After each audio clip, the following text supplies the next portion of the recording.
¿Cómo Amazon sabe qué producto sugerirte? ¿O cómo Spotify consigue recomendarte canciones que te encantan? Hoy exploraremos el poder del clustering, ese modelo no supervisado que hace posible las recomendaciones inteligentes. Yo soy David Barrero González y esto es Garage Data Piece.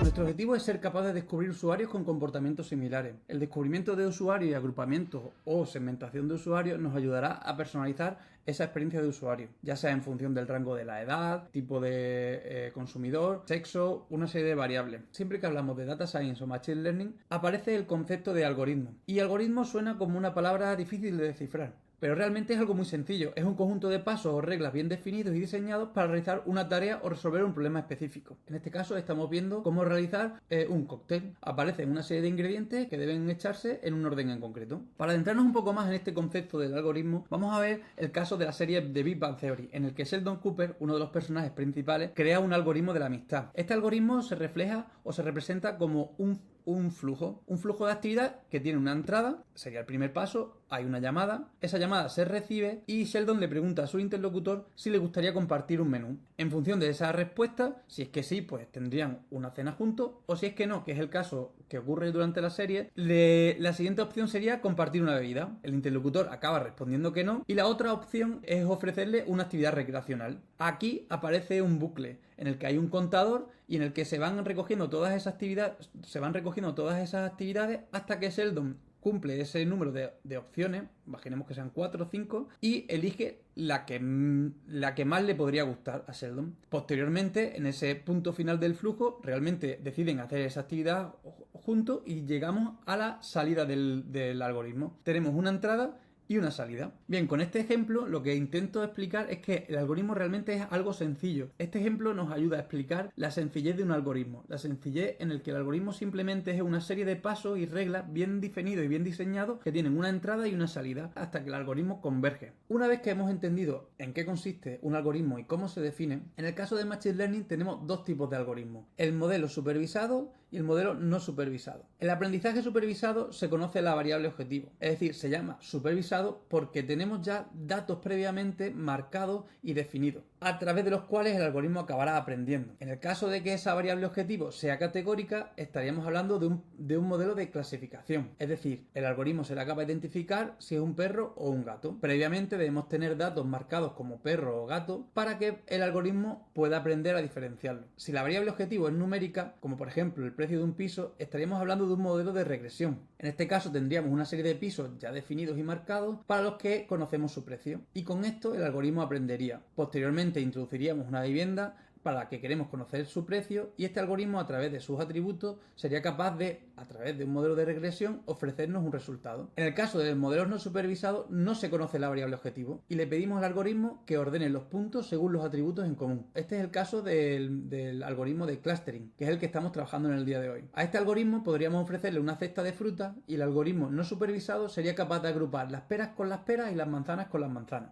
Una vez que ya hemos visto en qué consiste un algoritmo y cuál es su definición, a la vez que estamos trabajando con un modelo de clustering que sería un modelo no supervisado, vamos a ver un poco la definición más técnica de K-means clustering, el algoritmo con el que vamos a trabajar hoy. Por un lado, tenemos una función J. Nuestro objetivo es minimizar esa función. Y esa función no es más que la suma de distancias cuadradas entre cada punto y el centroide de su clúster asignado. Matemáticamente, K sería ese número de clúster que ya os adelanto que tenemos que definir previamente y N correspondería a cada uno de esos puntos, en este caso, en el caso del ejemplo anterior, hablaríamos de manzanas o peras que tenemos que clasificar. Finalmente, estamos calculando una distancia entre X, cada uno de esos puntos, y C, el centroide al que corresponde cada uno de esos puntos. Lo vamos a ver en el siguiente paso con un poquito más de claridad.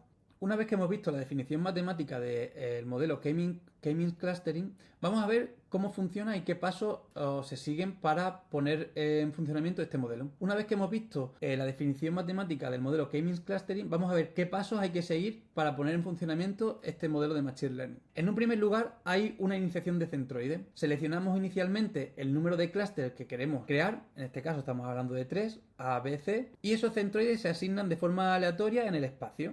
Aquí vemos la posición de esos centroides de forma aleatoria. Posteriormente hay un segundo paso en el que se asigna cada punto a un clúster. Vemos aquí que cada punto está asignado a un clúster, a un centroide en concreto. Posteriormente hay un proceso de actualización de centroides. Calculamos de nuevo el centroide para cada clúster tomando la medida de todos los puntos asignados a ese clúster. Y vamos a repetir estos pasos, el paso 2 y el paso 3, hasta que el algoritmo converja y realmente consigamos minimizar la función, es decir, minimizar las distancias entre estos puntos, minimizar la distancia entre la suma de estos puntos a sus centroides. En tiempo real vemos que existen 3 centroides que se van moviendo para minimizar esas distancias de las que estábamos hablando. Finalmente, después de un número diferente de iteraciones, el modelo de Machine Learning acaba convergiendo. Sobre cómo convergen los modelos de Machine Learning hay mucha literatura y no vamos a entrar aquí en profundidad, pero sí queremos ver el resultado final donde tenemos estos 3 centroides y tenemos minimizada la suma de las distancias de estos puntos a su centroide. Vemos aquí que hay una serie de zonas un poco que están en la frontera y posteriormente en el ejemplo de Python vamos a trabajar y un poco hablar sobre ella. Pero no quiero asustaros, realmente solo estamos hablando de distancias. Si recordamos las matemáticas de primero o segundo de la ESO, o quizás, no sé, de sexto de primaria, yo no lo recuerdo, estamos hablando de distancias euclidianas. Simplemente estamos haciendo cálculo de distancia, calculando la hipotenusa entre los puntos C de centroide y los puntos X. Aquí, bueno, dejo un ejemplo rápido, pero no nada para conversar o para discutir. Pero eso, simplemente recordad que estamos hablando simplemente de distancia y estamos minimizando las distancias desde los centroides a cada uno de los puntos asignados en cada clúster. Quiero que entendamos los centroides como un centro de gravedad, un punto que es capaz de representar toda la masa concentrada de ese clúster. Una vez que hemos entendido la teoría, hemos definido que es un algoritmo, hemos visto que estamos trabajando con un método de aprendizaje no supervisado, que en este caso es clustering, y dentro de clustering el tipo K-means. Hemos visto cómo realmente clustering intenta minimizar esas distancias entre cada punto que queremos clasificar y su centroide. Vamos a ver este ejemplo en un caso real, porque recordemos que al final lo que queremos es generar recomendaciones para nuestros usuarios una vez que tenemos segmentado a nuestros clientes. Bien, para eso vamos a hacerlo con Python. En un primer lugar tenemos una serie de librerías, las comunes de Python, NumPy para la manipulación numérica, Pandas para la manipulación y análisis de datos tabulares, Matplotlib para representación, así como scikit-learn también para evaluación del trabajo de modelo de clustering. Vamos a trabajar con un dataset que corresponde a una serie de transacciones y que contiene información sobre esas transacciones realizadas desde el 1 de diciembre de 2010 al 9 de diciembre de 2011. Se trata de una empresa de comercio electrónico con sede en el Reino Unido y registrada como minorista. En primer lugar, una vez que hemos cargado las diferentes librerías, tenemos que cargar los datos. En este caso yo estoy trabajando con un CSV. Aquí vemos que cargo los datos en una variable DataFrame en el que le digo lee este CSV que está en local. Una vez que hemos cargado los datos, vamos a ver con qué tipo de datos estamos trabajando. Tenemos 8 columnas diferentes. Tenemos la columna Invoice Number, que hace referencia al número de factura, el código all stock, la descripción, la cantidad, la fecha, el precio unitario y el Customer ID y el country en el que se hace esa transacción. Cada una de estas filas representa un artículo comprado en una transacción específica. Pues aquí vemos que el primer ejemplo pues tiene este stock code, aquí vemos la descripción, la cantidad de esa compra y el precio unitario y así como el customer que ha hecho ese precio, esa compra.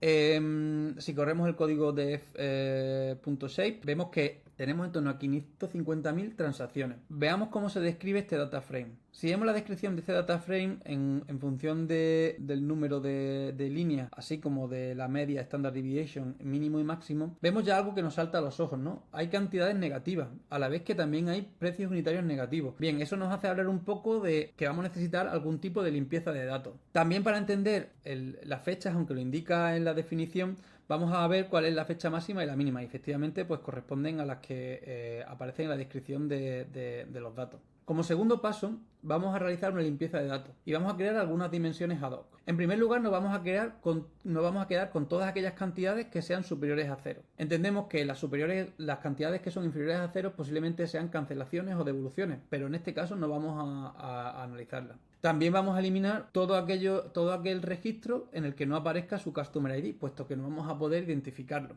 Y también, por aquello de incluir meses completos, vamos a eliminar este último mes de 2011, puesto que no no está completo diciembre de 2012. Como decía, vamos a crear también una dimensión ad hoc, que en este caso lo vamos a llamar sales y va a ser simplemente la cantidad por su precio unitario. Una vez que hemos hecho esa limpieza de datos, vemos que tenemos una columna más, una dimensión más, que es la última que hemos creado, y en lugar de trabajar con 540.000 líneas, hemos reducido a unas 140.000 líneas. Aquí vemos pues una muestra de las diferentes líneas con las que nos hemos acabado quedando. Una vez que tenemos agregados los datos a nivel de cliente, en el que pasamos de una tabla a nivel de transacción a una tabla en que cada línea representa a un cliente, y para cada cliente tenemos el cálculo de la suma total de ventas por cada cliente, la cantidad única de números de factura, o podríamos decir el número de pedidos, y el valor promedio de cada orden. Una vez realizado esto, vemos que estas dimensiones tienen diferentes escalas. ¿Y cómo conseguimos que estas dimensiones tengan una escala similar? Pues a eso se le llama un proceso de estandarización. Este proceso de estandarización consiste en transformar las variables para que tengan una distribución en la que tengan una media de 0 y una desviación unitaria de 1. Si nos imaginamos que estamos en un espacio de 3 dimensiones, tenemos que tener en cuenta que ese espacio tiene que tener la misma escala en todas esas dimensiones. Por lo tanto, ese cálculo de distancia siempre tendrá la misma importancia para cada una de esas dimensiones. ¿Qué problemas o qué efectos tendría no estandarizar esas variables en clustering? En un primer lugar, estaríamos generando sesgo hacia las variables de mayor escala. Esa sensibilidad a la escala también provocaría impactos en la interpretación, puesto que las dimensiones de mayor escala acabarían teniendo mayor importancia. En ese proceso de normalización, no voy a entrar en detalle qué está pasando en este código, pero simplemente quiero ver como resultado en el que vemos que esas dimensiones ya sí están en esa misma escala. Una vez que tenemos ese data frame o esa base de datos normalizada, vemos cómo tenemos unidades, tenemos máximos y mínimos similares, así como estándar, desviación unitaria de 1 y una media de 0, tal y como estaba pensado y calculado. El siguiente punto, ya estamos preparados para comenzar con el algoritmo de K-means. Como hemos comentado en anterioridad, hay un proceso de inicialización, una asignación de puntos a cada clúster y una actualización de cada centroide. Luego repetiremos este proceso hasta converger. Pero, ¿recuerda que decíamos que teníamos que definir el número de clústeres con anterioridad? Pues para ello también tenemos varios métodos. Y para definir estos clústeres tenemos dos métodos. El método del codo, el bow method, y el coeficiente de silueta. A mí personalmente me gusta más utilizar el coeficiente de silueta, aunque realmente el método del codo también es muy utilizado. El método del codo trabaja con las distancias cuadradas intraclúster. La idea detrás de este método es observar cómo disminuye la variación intraclúster a medida que aumenta el número de clústeres. Se espera que a medida que se aumenta el número de clústeres, la variación intraclúster disminuirá, ya que los clústeres serán más homogéneos. Sin embargo, llegará a un punto en el que el beneficio de añadir más clústeres sea marginal, y es ahí donde se realiza el punto del codo, por eso se llama método del codo. Este método está evaluando cómo de compacto está cada clúster, o sea, cómo de cerca está cada uno de estos puntos a su centroide, y en esa suma de los diferentes clústeres. Entonces, a medida que vamos añadiendo más clústeres, vemos que a partir de 4 o 5 clústeres no hay una mejora significativa, sino que más bien podríamos estar hablando de que a partir de 4 clústeres empieza la línea a quedarse horizontal. Evidentemente, cuanto más clústeres añadamos, más compacto va a ser cada uno de esos clústeres, pero el objetivo final no es tener por cada punto de datos un clúster, sino que poder agrupar y poder realmente segmentar nuestros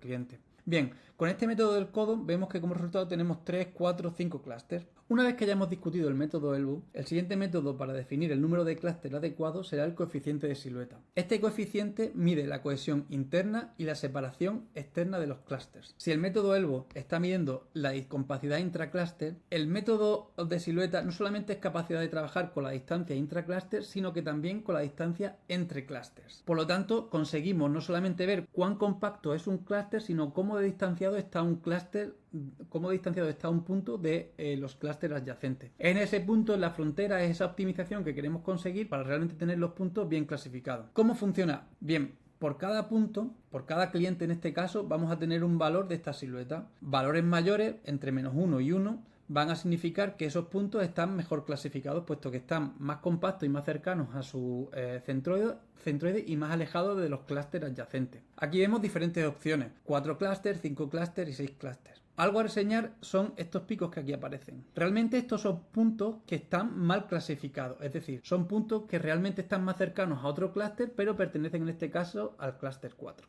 Para decidir el número de clústeres vamos a evaluar tanto el método ELBO como el método Silhouette. El método ELBO nos acaba proporcionando un valor promedio para 4 clústeres, 5 clústeres y 6 clústeres. Pero algo también que quiero enseñar es que el método ELBO también nos dice cuál es el tamaño de cada uno de esos clústeres y por lo tanto queremos generar tamaños de clúster homogéneos. No queremos tener un grupo de clientes concentrados y que sea muy pequeño ese clúster y otro grupo de clientes que sea muy grande, como empieza a pasar, por ejemplo, cuando empezamos a trabajar con 6 clústeres. Además, si evaluamos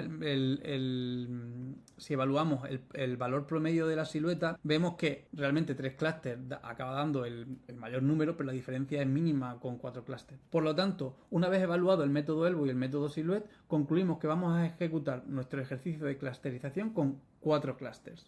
Estamos ya muy cerca del final y posiblemente este sea de los puntos más interesantes, puesto que hasta ahora hemos limpiado los datos, los hemos normalizado, los hemos agrupado también a nivel de customer y por último hemos definido que vamos a trabajar con 4 clústeres. Aquí estamos corriendo el algoritmo de K-means, pero no me interesa tanto, no voy a entrar tanto en los detalles, sino como el resultado final que obtenemos es que por cada customer lo tenemos clasificado en un clúster diferente. En este caso estamos trabajando con 4 clústeres, entonces la definición de esos clústeres va de 0 a 4. Perdón, de 0 a 3, 0, 1, 2 y 3. Podríamos decir que aquí hemos terminado el proceso de clustering. Desde el punto de vista de Data Science, posiblemente hemos terminado, todo está bien, nada, tenemos nuestro clustering perfecto, pero no, realmente tenemos que darle una interpretación a esos resultados. La interpretación simplemente viene pues para entender en un primer momento dónde están esos centroides, pero donde está la parte interesante es entender gráficamente esa representación, ¿no? Aquí vemos esa representación de esas 3 dimensiones, sin embargo es un poco difícil realmente entender aquí qué valor tiene cada uno de los clústeres. Y para eso trabajamos con dimensiones 2D.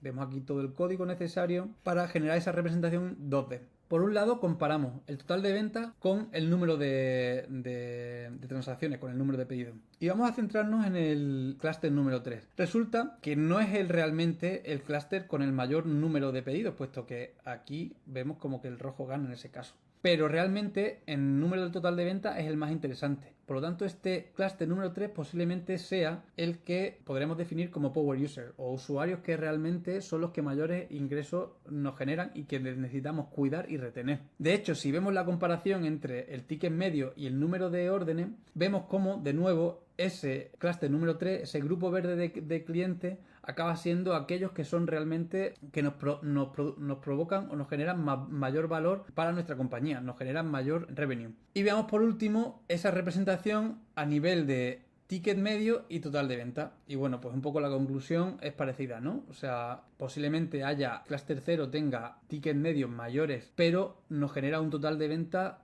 menores. Y eso tiene que ver también, pues, puesto que el número de pedidos que hacen estos clientes del clúster 0, pues es menor. Una vez que hemos hecho esta interpretación sobre el clúster 3, podríamos a nivel de negocio también generar una serie de descripciones y hablar de, en el caso del clúster 0, exploradores serenos, o en el caso del clúster 3, consumidores con un estilo sofisticado de compra. ¿Por qué? Porque tienen una actividad moderada, pero con un alto valor promedio. Aquí le hemos dado una interpretación, pero la que realmente buscábamos desde el principio de este ejercicio es también generar una recomendación. Hemos llegado a la conclusión que tenemos cada customer clasificado en un clúster. Pues podemos calcular cuál es el top 10 o cuáles son los 10 objetos, los 10 ítems más comprados por cada clúster y si un customer no ha comprado este producto, pues entonces puede aparecer aquel típico widget, ¿no? Que aparece en Amazon, donde dice consumidores similares a ti o otros consumidores han comprado este producto. Y realmente eso viene pues de entender que hemos segmentado a nuestros clientes y estamos personalizando la experiencia de usuario, que es nuestro objetivo final. Con estas recomendaciones hemos llegado al final de nuestra sesión. Si tienes cualquier duda sobre el vídeo, puedes dejarlo en los comentarios y te responderemos encantados. Si te ha gustado el vídeo y todavía no estás suscrito, puedes hacerlo aquí debajo. Nos vemos en el siguiente vídeo.